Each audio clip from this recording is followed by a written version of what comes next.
Bienvenue à tous, je souhaite entamer une nouvelle étape de mon combat politique. C'est par ces mots qu'Emmanuel Macron a donc expliqué tout à l'heure sa démission du gouvernement. C'est bien sûr un moment important dans le quinquennat et pour la campagne électorale qui s'annonce. Avant toute chose, écoutez un extrait de cette déclaration. Le ministre de l'économie fait clairement allusion à la prochaine présidentielle. J'ai donc choisi de présenter ma démission. Je mesure la gravité de cette décision. Je l'ai longuement mûrie. Il eût été plus facile de rester dans le confort de Bercy. Mais je fais le choix de prendre mes responsabilités. Je suis déterminé à tout faire pour que nos valeurs, nos idées, notre action puissent transformer la France dès l'année prochaine. Il s'agit bien d'un pas vers une possible candidature en 2017. On va s'y arrêter longuement. Premier point, les circonstances de cette démission. Le récit de la journée, Guillaume Daret, Anthony Joly, Marie Cazot. Il est 18h16 quand Emmanuel Macron s'avance pour la dernière fois derrière ce pupitre de Bercy, officialise sa démission et en donne les raisons. J'ai touché du doigt les limites de notre système politique. Il pousse à des compromis de dernière minute. Il fait la part belle aux peurs des uns et des autres.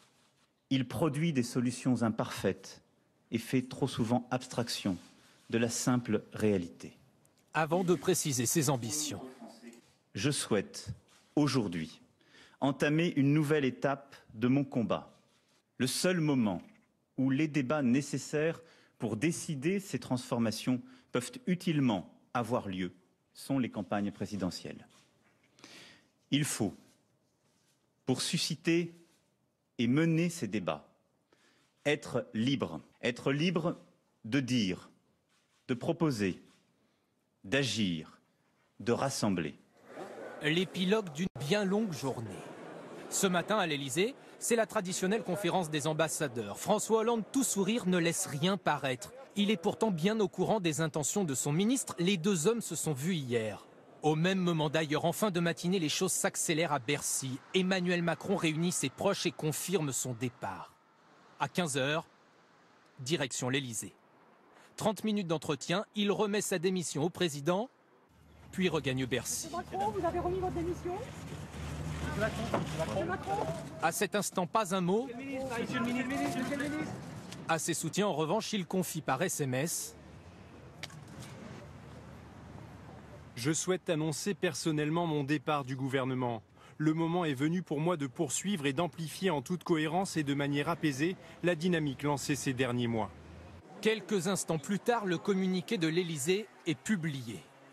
Monsieur Emmanuel Macron a présenté aujourd'hui au président de la République sa démission pour se consacrer entièrement à son mouvement politique.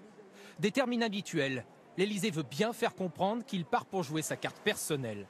Mais dans son discours, Emmanuel Macron fait bien attention de ne pas s'en prendre frontalement au chef de l'État. J'ai eu l'occasion de dire au président de la République que je suis à cet égard convaincu que les Français lui rendront justice d'avoir fait face à des difficultés exceptionnelles et d'avoir pris ses responsabilités.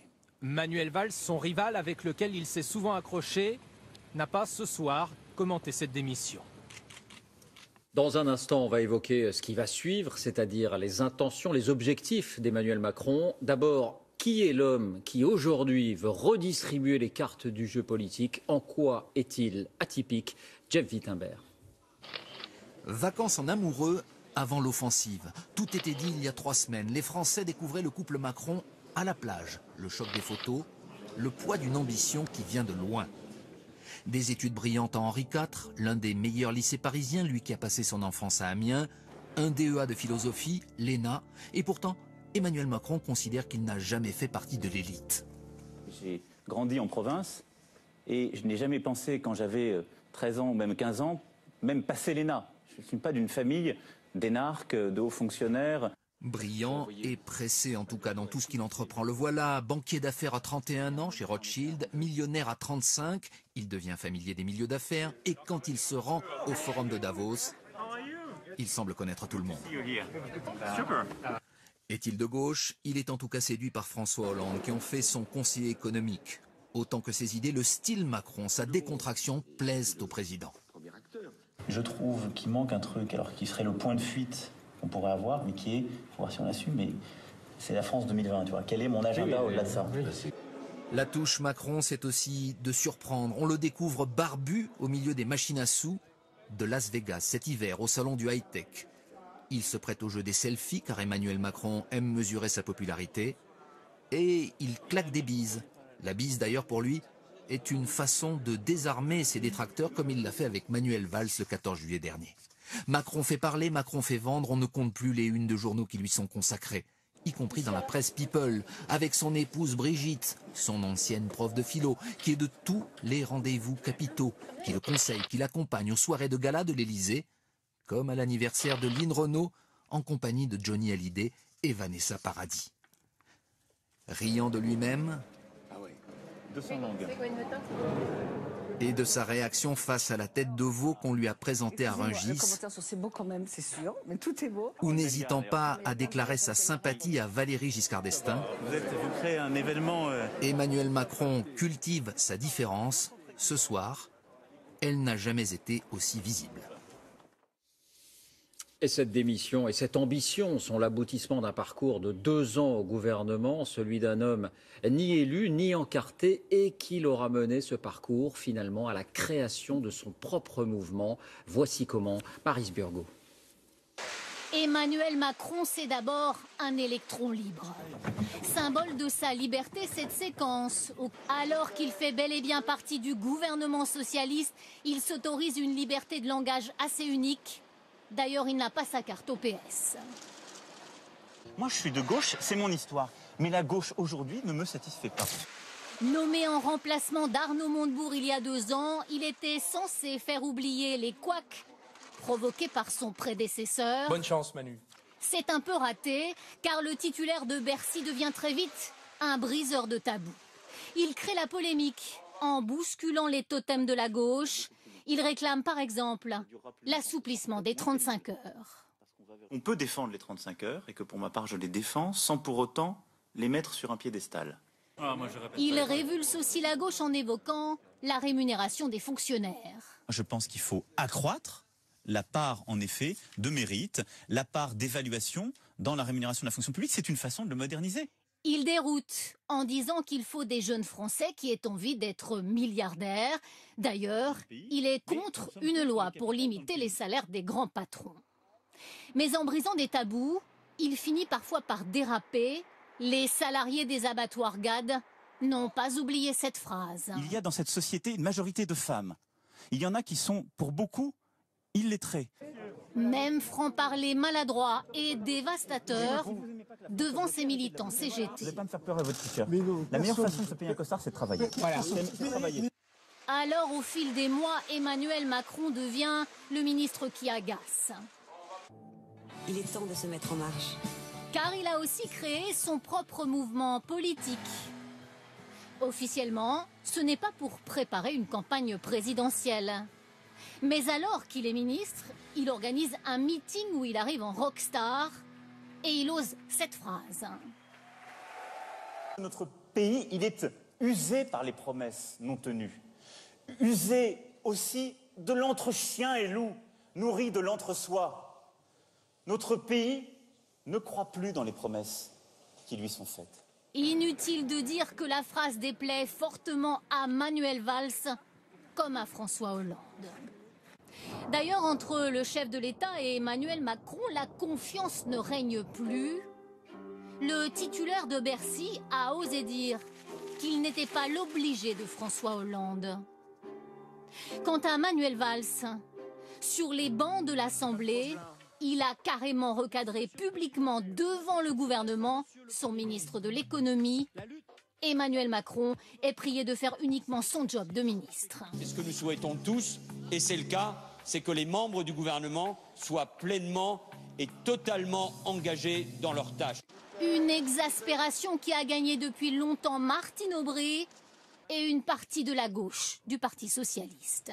Macron, comment vous dire, ras-le-bol. Voilà, ras-le-bol. Depuis sa présence aux fêtes de Jeanne d'Arc à Orléans, beaucoup dans son entourage l'assuraient. Il se sentait comme appelé d'une façon quasi mystique à servir la France autrement. Ce soir, il se met en position de répondre à ce désir. Alors, que va-t-il se passer maintenant? Bonsoir Gérard Collomb, merci d'être avec nous. Vous êtes sénateur et maire socialiste de Lyon. Vous êtes l'un des plus proches d'Emmanuel Macron. Parlons clair, de quoi dépendra sa décision de se présenter à la présidentielle? De la dynamique qu'il souhaite créer, de sa faculté à se détacher dans les sondages? Je crois que Emmanuel Macron poursuit un chemin depuis déjà quelques mois. Vous voyez, il a parcouru la France, il a vu des dizaines de milliers de personnes, des centaines de milliers de personnes. Il a envoyé les marcheurs porter des questionnaires. Donc il a regardé à la fois les forces et les faiblesses de la France. Il a envie aujourd'hui de présenter un projet pour notre pays. Un projet qui, c'est vrai, bouscule les règles établies, qui sont des règles un peu convenues, mais qui font que notre pays connaît un certain nombre de difficultés. Et est-ce qu'il va l'incarner? Nous vivons une crise qui est à la fois... Oui, je crois qu'il va l'incarner dans la mesure où il est capable à la fois de répondre à la crise économique que nous avons, manque de compétitivité de notre pays, mais qui entraîne une crise sociale, 3 500 000 chômeurs, et puis on le voit bien aujourd'hui, une crise morale, parce que beaucoup doutent de la République, certains allant dans des idéologies xénophobes, tandis que d'autres dérapent vers des idéologies moyenâgeuses que l'on croyait ne jamais voir en France. Est-ce que vous imaginez qu'Emmanuel Macron veut répondre? Est-ce que vous imaginez réellement que François Hollande pourrait s'effacer au profit d'Emmanuel Macron, puisque c'est bien le sens de la dynamique qu'il veut créer? Je pense que dans les prochaines semaines, on verra quelle est la situation. Soit effectivement François Hollande renoue avec la popularité, retrouve la confiance des Français, et je pense qu'à ce moment-là, il sera logiquement candidat, soit effectivement, il ne la retrouve pas. Et dans le même temps, dans le chemin qu'il suit, Emmanuel Macron fait ressurgir une espérance. Et alors, je pense qu'à ce moment-là, il sera naturellement en position d'être candidat. Et s'il est candidat, est-ce qu'il passera par la primaire socialiste ou est-ce qu'il sera directement candidat devant les Français? Comme vous le savez, Emmanuel Macron est quelqu'un de libre et qui veut rassembler. Il veut rassembler à la fois la gauche, et en même temps quelques éléments du centre, des gens qui ont perdu confiance aussi dans la politique. Et donc il se présentera devant les Français. Et je pense que beaucoup au Parti socialiste, si effectivement il fait une percée dans l'opinion publique, eh bien, se tourneront vers lui parce qu'ils y verront une chance de victoire pour leurs idées, mais une chance de victoire pour la France. Merci Gérard Collomb d'avoir répondu à nos questions. Les réactions maintenant, comment cette démission et cette ambition sont-elles accueillies à gauche, mais aussi à droite? Jean-Baptiste Marteau, Philippe Turpot, Benjamin Poulain. Au sein du gouvernement, unanimité pour dénoncer un choix égoïste d'Emmanuel Macron. Je suis étonnée qu'il n'utilise pas le temps, qui est le temps jusqu'à la fin du quinquennat, pour réformer notre pays et pour servir. Être ministre de la République, c'est servir. Jean-Christophe Cambadélis, le premier secrétaire du PS, dénonce lui sur Twitter un Kinder Surprise pour convenance personnelle. Dans l'opposition, l'heure est plutôt à l'ironie. Vous savez, on n'avait déjà pas de politique économique, maintenant on n'a plus de ministre, c'est logique. Le créneau européiste ultralibéral, il va être surrempli, il va être saturé. Or ce créneau, il est déjà occupé par Hollande, par Valls, par Juppé, par Sarkozy, maintenant par Macron. La seule question qu'on peut se poser, c'est est-ce que Emmanuel Macron va concourir à la primaire de droite ou à celle de gauche? Mais derrière cette démission, c'est avant tout le chef de l'État qui est visé. C'est surtout le signe de la fin d'une imposture politique. Celle d'un François Hollande élu sur un programme de gauche, conseillé d'ailleurs par Emmanuel Macron. Et on a aujourd'hui un président de la République qui a perdu son aile droite et son aile gauche. Tout ça n'aurait pas été possible et même imaginable si le président de la République avait conservé un minimum de crédit et de soutien populaire. Donc ça traduit l'extraordinaire affaiblissement du président de la République qui s'est coupé de sa base électorale et qui aujourd'hui est en situation de pouvoir être d'une certaine manière lâché par des gens qui lui doivent tout. Un départ qui affaiblit un peu plus la fin du quinquennat de François Hollande. Et on va un peu plus loin avec vous, Nathalie Saint-Cric. Bonsoir. Bonsoir, David. 2 questions. D'abord, Emmanuel Macron a-t-il une chance de gagner son pari? Écoutez, David, sur le papier, on ne peut pas dire que ce soit gagné. Surtout si on conserve une vision assez classique des choses. Et comme on le dit perfidement à l'Élysée, il n'a pas de parti structuré, il y a bien En Marche, mais ce n'est pas vraiment une force pour faire gagner les élections. Deuxièmement, il n'a jamais été élu. Et enfin, il a peu de parlementaires derrière lui. Enfin, tout cela ne concourt pas à l'idée de se dire qu'il a véritablement une chance. Mais attention, il est très populaire, c'est la 2e personnalité préférée des Français, derrière Alain Juppé.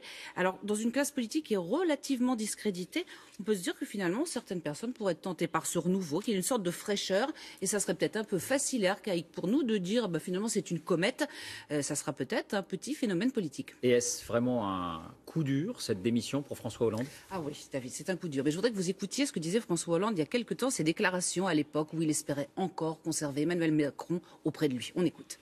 C'est entre nous, non pas simplement une question de hiérarchie, il sait ce qu'il me doit, c'est une question de loyauté personnelle et politique. Dans un gouvernement, il n'y a pas de démarche personnelle, encore moins présidentielle. Respecter ces règles, c'est rester au gouvernement, ne pas les respecter, c'est ne pas y rester. Alors tout est dit, David, les règles sont respectées. Et bien finalement, François Hollande est fragilisé. Il a perdu, on le sait, toute son aile gauche. Il a perdu Christiane Taubira, Benoît Hamon, Arnaud Montebourg. Maintenant, il perd son aile droite. Il a de quoi s'inquiéter vu sa faible popularité. D'ailleurs, si vous voulez, on a l'impression qu'il va être pris en étau entre sa droite et sa gauche et que pour retrouver de l'oxygène, finalement, ça va être difficile. D'où l'idée d'Emmanuel Macron, qu'il ne pourra pas être candidat. Merci Nathalie. Alors quel commentaire précisément, quel état d'esprit à l'Élysée? Bonsoir Sophie Brune, vous êtes sur place, comment réagit-on derrière les murs du palais présidentiel?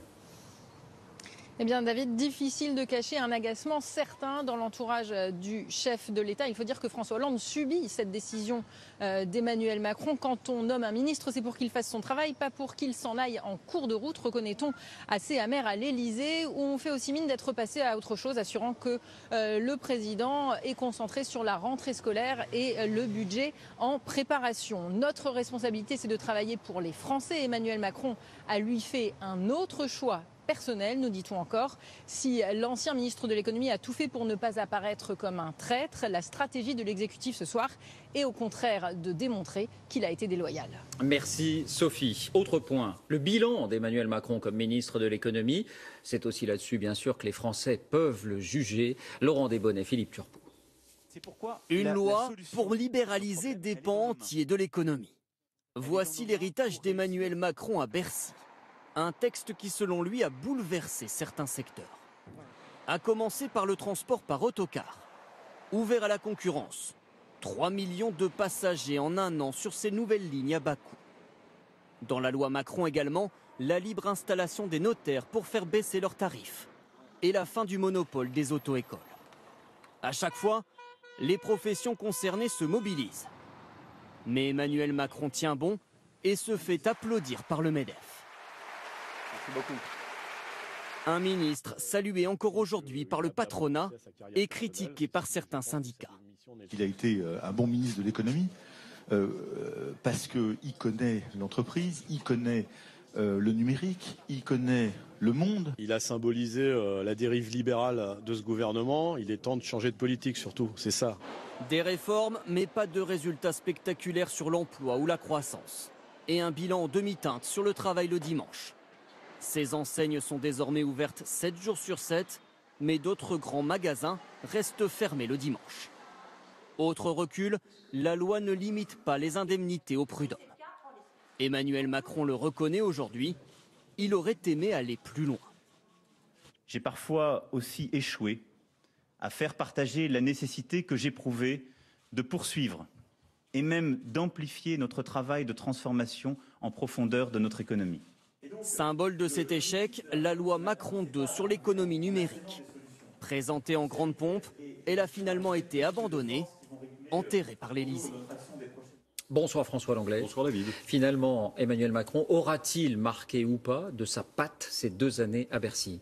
Écoutez, on ne peut pas dire qu'il a modernisé l'économie française comme un Jacques Delors dans les années 80 par exemple, ou un Laurent Fabius un peu plus tard. Il faut dire que son action a été un peu entravée par une majorité qui l'a vigoureusement combattue. Et puis à l'Élysée, quand il était conseiller économique de François Hollande, rien de très brillant, puisque ces 2 ans se sont traduits par une avalanche de nouveaux impôts dont il est évidemment pas responsable, mais au moins en partie comptable. Mais le bilan d'Emmanuel Macron ne se limite pas à ses actes. Il y a aussi ce qu'il est. Ses paroles, son énergie, son optimisme, son talent de communication sont des vraies qualités. Pour un politique, il a réussi à incarner une forme de modernité en bousculant les certitudes de son propre camp, en se présentant comme celui qui dit les vérités qui fâchent. On l'a vu sur l'ISF, sur les 35 heures. Tout ça lui a attiré les sympathies de nombreux Français, celles des entrepreneurs en particulier. C'est un capital, mais il va falloir l'entretenir avec un vrai projet et pas seulement en matière économique. Merci François. Dernier point, qui pour le remplacer? C'est Michel Sapin qui a été désigné. Bonsoir Arnaud Boutet, vous êtes à Bercy, vous avez des précisions.